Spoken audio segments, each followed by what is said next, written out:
Here we are doing a story from the Youth Companion magazine of April 28th of 1910. So that's 104 years ago, and these are some of the stories that you'd find in an old magazine like that. So today we're going to read The Heart of the Country, and it'll be read by Jennifer, my daughter.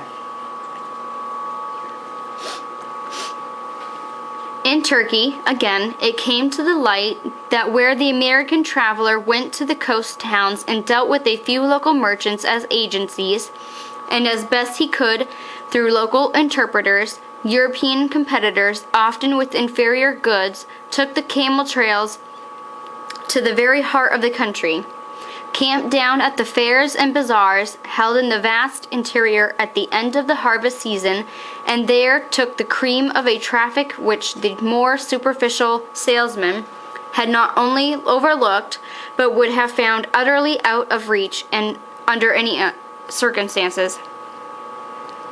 In France, the German youths thus engaged generally arrive in Paris, unable to tell the cabman where to take them. But in 2 years they are speaking the language and mingling on a friendly basis with the people.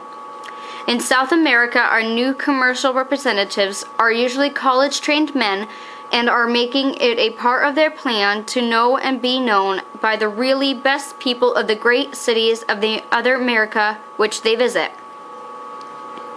That business is business remains strictly true, but in the later interpretation of that familiar axiom, it appears that the ability of a clean-cut traveling salesman to play polo or assist in any up-country gymkhana, or follow the beaters over the moors for peasants, or talk hobbies with the president of a chamber of commerce, is by no manner of means a disadvantage.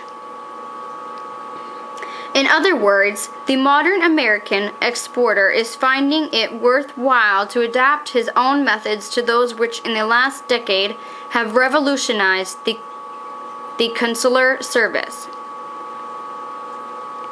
This is why it is that there is more and more demanding for young Americans who can speak European languages and who have studied the foreign field at first hand. Several of the more important business institutions of the United States forecasting the early future of trade competition have not only made special efforts to secure the services of such young men, but have actually taken them by wholesale and started practically training schools on their own account.